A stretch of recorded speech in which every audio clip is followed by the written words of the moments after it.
Here we go. Fabulous. Love how you do it. Fabulous. Fabulous Blue Bombers. Fabulous. Fabulous. The Fabulous Blue Bomber Show on Shaw TV. Hi, everybody. Thank you so much for joining us here on the Fabulous Blue Bomber Show, coming to you from the 99th Grey Cup in Vancouver. And this trophy is exactly why we're here. This is the Grey Cup. Now, it's here at the Hyatt Regency Hotel, and behind us, you can hear a lot of noise. That's because this is the East Division Champion Team Breakfast. Every year at the Grey Cup, the East Division team has a huge catered breakfast with all the media, and then the West team has a luncheon. And this is where the guys get to come, take a look at the trophy that they are fighting for this coming Sunday, and chat with the media, basically just have a good time before they get into really, really heavy days of practice. They load up on a lot of food, and they have some fun. Now, you'll notice there's nobody around me. That's because the guys don't want to come anywhere near this trophy. There's a superstition about this, which we'll get into a little bit later on in the show. And Abi Khan just yelled at me. He said, "Don't touch it. Don't worry. I will not touch it, Abi. I promise." Yeah, he's watching me. All right. Well, Glenn January is eating his bacon, and the guys are eating a lot of good food. We're going to go see what everybody's up to.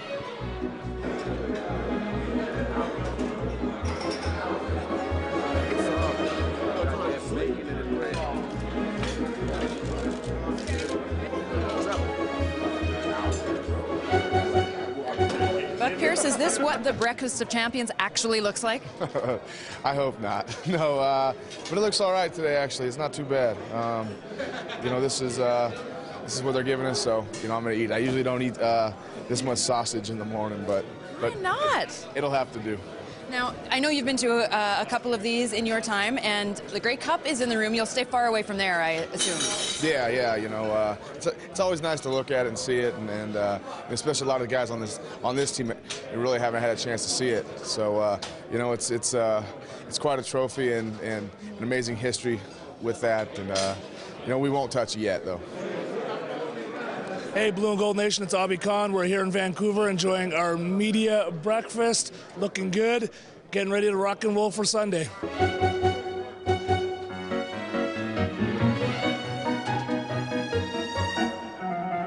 So this is Johnny Sears, and Johnny, you have your iPad and you got close. You got close to the Grey Cup, but you followed tradition and you did not touch it. Did not touch it. I don't want to jinx our team and myself, so I haven't played the game yet, so I can't touch it yet, but it looks kind of tempting.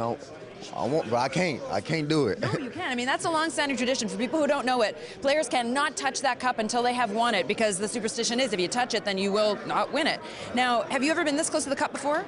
No, this is my first time seeing it. That's why I want to touch it, but I don't want to break tradition.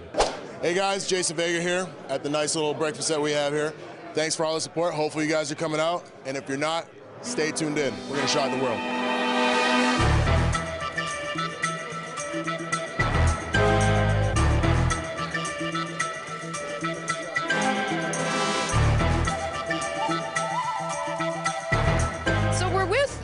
The man who is known as the best-dressed Winnipeg Blue Bomber of all time, and the man who is probably the best-dressed man at this breakfast, Jovan Johnson. Now, Milt, I would like your critique. I said that because you are no longer on this team, Jovan can maybe officially take over as the best-dressed, and he does look very good today. What do you have to say about his outfit? He's not bad. My only concern, he has on a clip-on bow tie. Grown men don't wear clip-on bow ties anymore.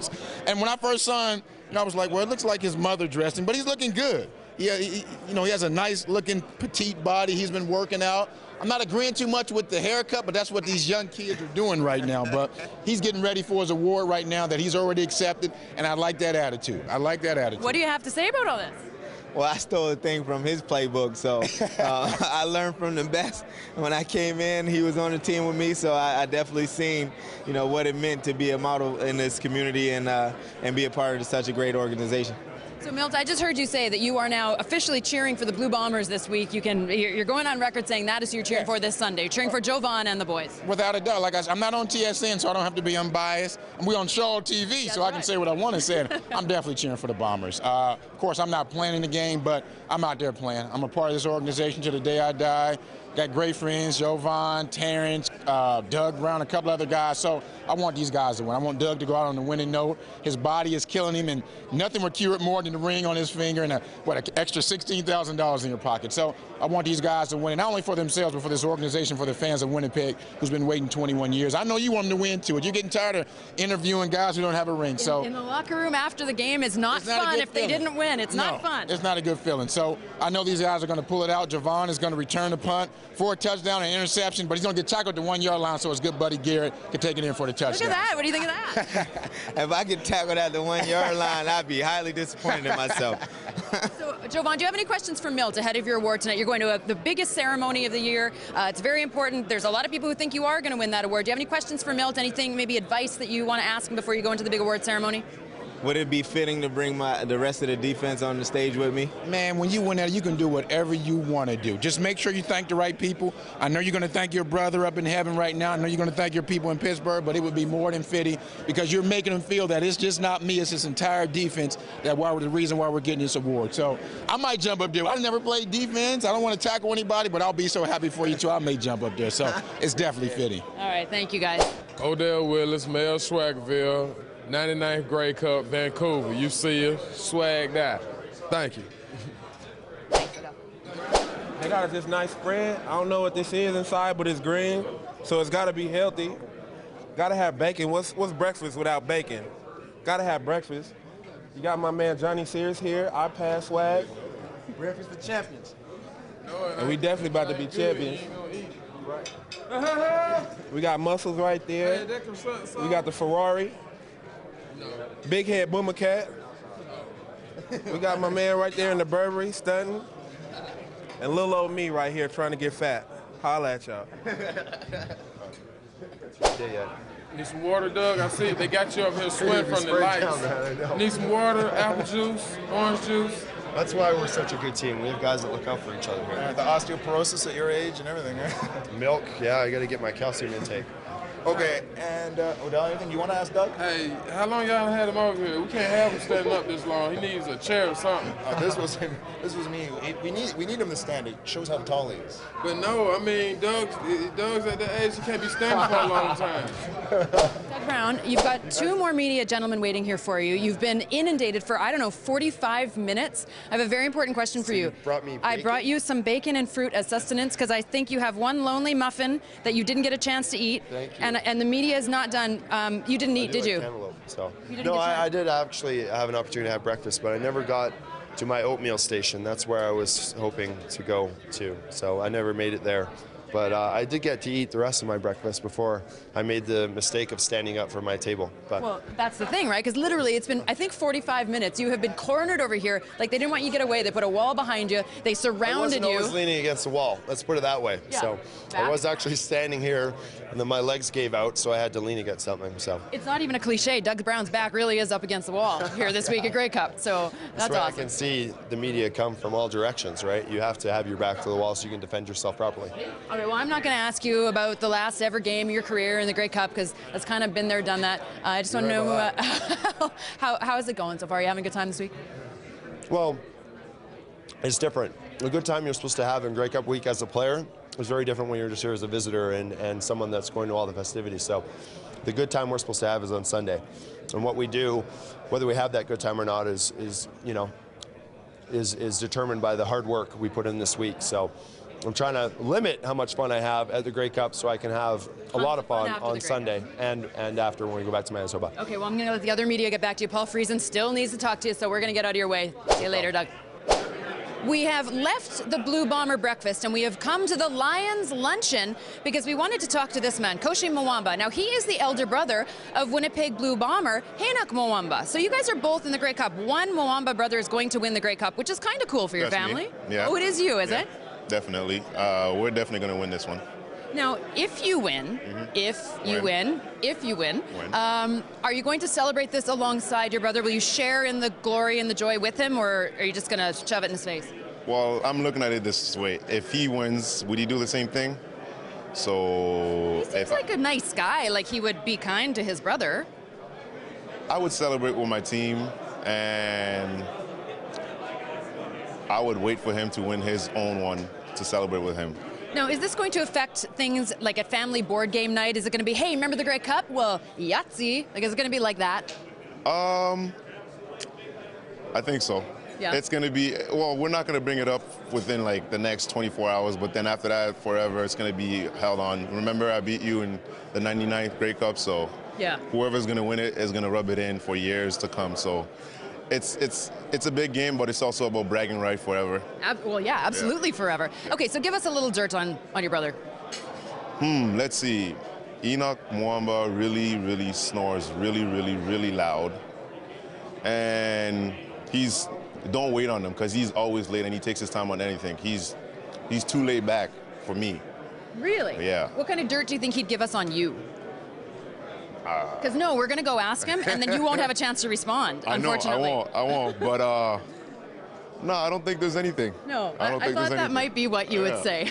I'm clean. I don't think there's anything. And if he does say anything, it's a lie. Winnipeg don't believe him. It's a lie. That's awesome. Thank you so much for your time. Now, I think you should go just give the cup a little pat for good luck. No, I'm not touching it. Not until Sunday when we win. Thought I could pull that one over on you. That's Thank not you. gonna work. Well, we were just about to start interviewing Brent Johnson, and we saw Anthony Reddick touch the cup in the background, and that's not allowed. Did he touch it, or did he? I think he breathed on it. He didn't touch it. He touched it. I saw him. He knocked on it. Pretend I didn't see that. Just because you didn't see it doesn't mean it didn't happen. Yeah. Well, you get one touch for being in, you know. Oh, you're just making excuses now. This is, you know what? You can't mess with superstition. You can't just change it to be convenient for you. I know. I'll talk to him about it. Well, I don't know if it's going to change anything. That's all I'm going to say. This, of course, is Brent Johnson, number 97 for the BC Lions. This is also going to be your final professional football game. Not unlike, no, maybe not? Well, no, I've never really said that.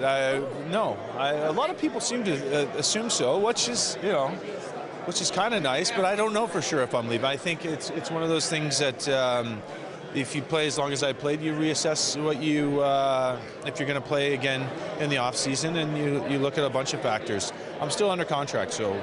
Well, we asked because, of course, Doug Brown has said he's calling it a career, and you both share the same number. You share the same position on defense. I mean, it's like you've had these parallel careers. Right. The only thing that's different is you have won a Grey Cup.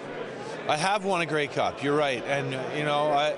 If it wasn't this week, I'd be pulling for Doug to win a Grey Cup too, but not this week. Well, you've got one though. So what we were thinking was maybe ease up a little, just to give Doug his chance, because that would make Doug very happy, would make a lot of people very happy back in Winnipeg. I'm totally into making people happy, but not this week.